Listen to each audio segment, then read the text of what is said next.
Mesdames et messieurs, soyez salués où que vous soyez, partout à travers les quatre coins du globe. Alors, c'est une grosse catastrophe que la Russie vient encore d'infliger aux troupes de l'OTAN du côté des lignes du front en Ukraine. Il s'agit là de deux localités qui viennent d'être les cibles uniquement des hommes de l'OTAN. Je dis des hommes de l'OTAN ont été frappés. C'est un coup fatal. Mesdames et messieurs, c'est du jamais vu. En 2 jours successifs, la Russie a émis des grosses pertes à l'OTAN. Et ça fait tellement mal parce que c'est un bilan record. Chères dames, chers messieurs, il s'agit là de la région de Kryvyi Rih, aussi de la région militaire nord, où les Russes viennent de frapper, mais avec ici de l'arrivée des pluies des missiles Iskander. Le bilan est très lourd. Alors, qu'est-ce qui s'est réellement passé? Qu'est-ce qui n'a pas marché sur ces hommes otaniens? C'est dans ce cadre que nous allons décortiquer et analyser au sein de cette vidéoconférence. Je vous prie, comme à l'accoutumée, de vous acquitter mais massivement à vos droits de contribution à la réalisation de nos vidéoconférences et à vous acquitter pleinement dans des partages. Et oui, prenez cette vidéo, envoyez-la partout à travers le monde parce que nous réalisons des actualités que les médias otaniens ne relaient pas. Vous comprenez? Et il faut diffuser, il faut partager au maximum ces informations pour que tous les Africains et panafricains et aussi nos parents qui nous suivent doivent voir ce qui se passe, ce que l'OTAN cache. Mesdames et messieurs, c'est du lourd.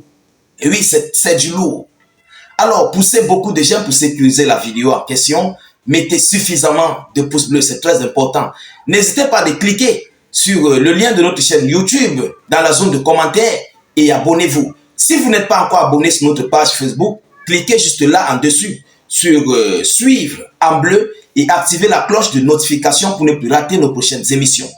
Alors, qu'est-ce qui s'est réellement passé? Nous allons d'abord commencer par la région militaire nord. Ça s'est passé ces dernières 72 heures. Ils nous disent, je cite, venant des médias locaux de cette chaîne qu'on appelle RT. Vous comprenez? C'est une chaîne russe. Alors, une douzaine de mercenaires latino-américains éliminés simultanément en Ukraine. Une douzaine. Ça s'est passé du côté de la région militaire nord. Alors, il s'agit des plus grandes pertes ponctuelles dans la région militaire nord, a rapporté le correspondant militaire de RT. Ça, c'est la chaîne télévision russe. On l'appelle monsieur Alexander Simonov. C'est lui qui était en fait le journaliste en question. C'est lui qui a diffusé les informations. La première photo, bon, j'ai les images ici. La première photo montre l'un de ceux qui tentent d'évacuer vers les zones arrière, près de Chassovia. Oui, parce que c'est là-bas que se déroulent des violents combats ces dernières heures, plus précisément, cette semaine qui vient de terminer et cette semaine à laquelle nous sommes. Vous comprenez? Il y a des violents combats là-bas. Ça chauffe, mais réellement. Alors, sur la photo, de groupes figurent d'autres mercenaires détruits par les combattants de la 200e brigade du groupe sud des forces armées russes. Selon les informations, dans la nuit du 19 au 20, dans la nuit du 19 au 20 octobre 2024, une frappe est ciblée contre l'hôtel Druzhba à Kryvyi Rih. Maintenant, ça c'est le tour de Kryvyi Rih. On a fini avec la région militaire nord, ça c'est le tour de Kryvyi Rih. Donc du côté de la région militaire nord, il y a 12 soldats de l'OTAN qui sont tombés sur le coup, pas Ukraine. Uniquement des hommes de l'OTAN, selon les infos. Et les Russes ne sont pas dupes. S'ils disent que ce sont les hommes de l'OTAN, ce qui veut dire qu'ils sont arrivés sur le terrain, jusqu'où ces soldats se retrouvaient. Alors, cette fois-ci, c'est du côté de Kryvyi Rih. Dans la nuit du 19 au 20 octobre 2024, les troupes russes ont attaqué l'hôtel Druzhba à Kryvyi Rih, qui servait à héberger des spécialistes étrangers.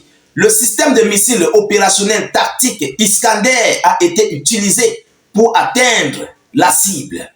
On a mis les coordonnées là. coordonnées 47.911533.5. Donc, ce sont des missiles Iskander qui se sont envolés dans ces deux localités. Du côté de la région militaire nord, où il y avait ces soldats latino-américains, et du côté de cet hôtel Drusba à Krivoy-Rok. Donc, selon les informations, l'hôtel servait de base aux spécialistes étrangers impliqués dans le fonctionnement des systèmes de guerre électronique dans les infrastructures de défense ukrainienne. Donc, cela était uniquement, ils étaient chargés pour déjouer des cibles de drones, vous comprenez, pour abattre des drones russes venant sur le territoire ukrainien. C'était ça en fait leur spécialité. Nous allons aller en profondeur. Selon les données reçues, des étrangers travaillaient à la modernisation de l'équipement de suppression électronique AN/MLQ40 Prophète. Ces systèmes sont activement utilisés pour protéger les installations du complexe militaro-industriel ennemi contre les attaques de missiles et de drones russes. Vous avez compris? C'était ça en fait leur spécialité. Donc ceux-là, du côté de Krivoy-Rok, étaient doués, complètement doués dans le système de neutraliser tout drone ou bien missile qui vient de leur ennemi, qui provient de leur ennemi. C'était ça leur spécialité. Mais ils étaient logés dans l'un des hôtels du côté de Krivoy-Rok où ce missile est tombé. Et c'est complètement parti avec eux. Bon, là-bas, on n'a pas eu les chiffres. Mais ce qui est sûr, les chiffres sont vraiment énormes. Vous savez, le gouvernement ukrainien ne cesse de cacher ces chiffres ces derniers jours. Lorsque vous voyez les chiffres ont été relayés, ce qui veut dire les Russes sont arrivés là-bas et ils ont fait les décomptes. Oui, ils ont fait les comptes pour voir l'effectif en question, et les nationalités et tout ce qui s'est passé. Mais si vous voyez, ils n'envoient pas des informations, ce qui veut dire que le gouvernement ukrainien contrôle encore cette localité et ils se sont en chargés et ont masqué complètement le chiffre. Imaginez-vous, lorsque les mercenaires prennent complètement tout un hôtel, vous imaginez combien ils peuvent être à l'intérieur. Donc c'est un peu ça. Ce n'est pas n'importe quoi. Il s'agit d'une grosse perte que la Russie vient d'infliger sur les soldats otaniens du côté de l'Ukraine. Alors, pendant ce temps, le gouvernement ukrainien est complètement silencieux par rapport à ce qui se passe sur ces soldats otaniens, ces soldats étrangers qui se trouvent sur leur territoire. Ils ne veulent pas relayer des informations. Oui, parce que déjà, dans un premier temps, les étrangers ne veulent plus intégrer les forces armées ukrainiennes, que ce soit des volontaires, que ce soit des contractuels, ils ne veulent plus en fait. Sauf ceux qui sont dans les armées ordinaires de l'OTAN ou bien des pays membres de l'OTAN, qui sont envoyés de force.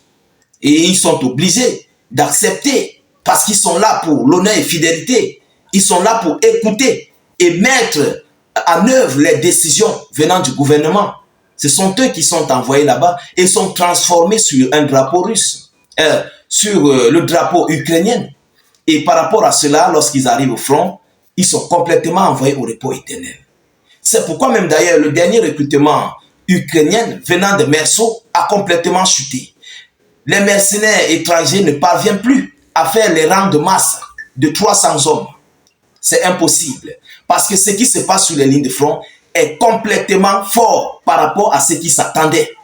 Et oui, et ils ont compris. Ils voient maintenant les informations, les actualités.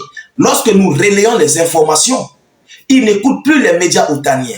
Et oui, parce qu'ils ont compris que là-bas, on ne relaie pas en fait les informations que nous relayons. C'est de ça qu'il s'agit. C'est pourquoi ils ne veulent pas partir. Et c'est pourquoi même vous voyez les médias otaniens nous combattent. Facebook nous combat. C'est pourquoi nous cessons de vous dire de partager au maximum les vidéos pour que ça puisse toucher un grand nombre de personnes. Ils puissent essayer de comprendre ce qui se passe sur les lignes du front. Vous comprenez?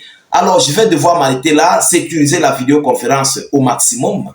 Partagez cette vidéo dans tous les groupes possibles. Mettez-la dans vos groupes WhatsApp, Facebook, Instagram, Messenger, TikTok, partout où vous pouvez envoyer. Vous comprenez? C'est très important. N'hésitez pas de cliquer sur le lien de notre chaîne YouTube. Le lien est en commentaire. Dès que vous cliquez sur le lien, ça va s'ouvrir. Ensuite, vous cliquez sur s'abonner. Et puis, vous activez la cloche de notification juste à côté pour ne plus rater nos prochaines émissions. Laissez bien sûr vos avis en commentaire. Je vous reviens tout à l'heure pour une prochaine série d'actualités. Soyez encore salués une fois de plus. Ciao, ciao.